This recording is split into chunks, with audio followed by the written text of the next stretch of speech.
It was healing from a wound inflicted by the body of Christ. Do you see? We can know the scriptures and use that knowledge to defend all the wrong things. So that leads me to sit with this and ask a question of myself as I reflect on its truth. Is my Christianity simply an identity, or is it a way of life? Is it an identity, or is it a way of life? Or is my faith a noun or a description? I'm a Christian man. Or is it a verb?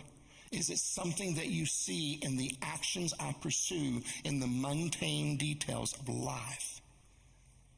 And then the very important questions, because I assume that all of the scriptures are intended to speak to me in some way. Once I've done the homework of understanding what it meant for their story, then I'm ready to ask, what does it mean for our story, and more specifically for my story? And I want to ask myself, how can I avoid the same religious trap of Jesus' opponents? Because at 51 years of age, I realize I am not so different from them at all.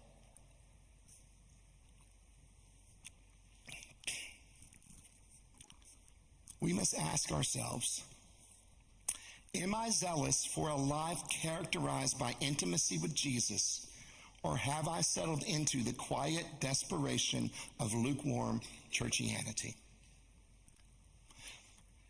And if you have and you walk away, you have to understand what you're walking away from is partly an ideological false reality that you constructed of your own making.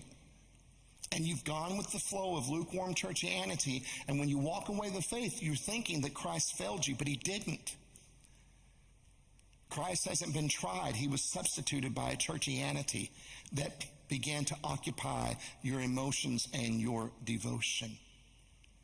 And the truth is, if God is going to save your soul, he needs this thing to fail you magnificently.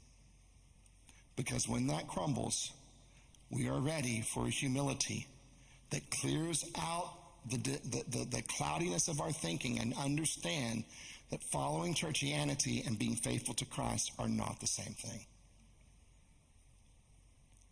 And God has given you a great gift in allowing churchianity to fail you, because now you're ready for something that is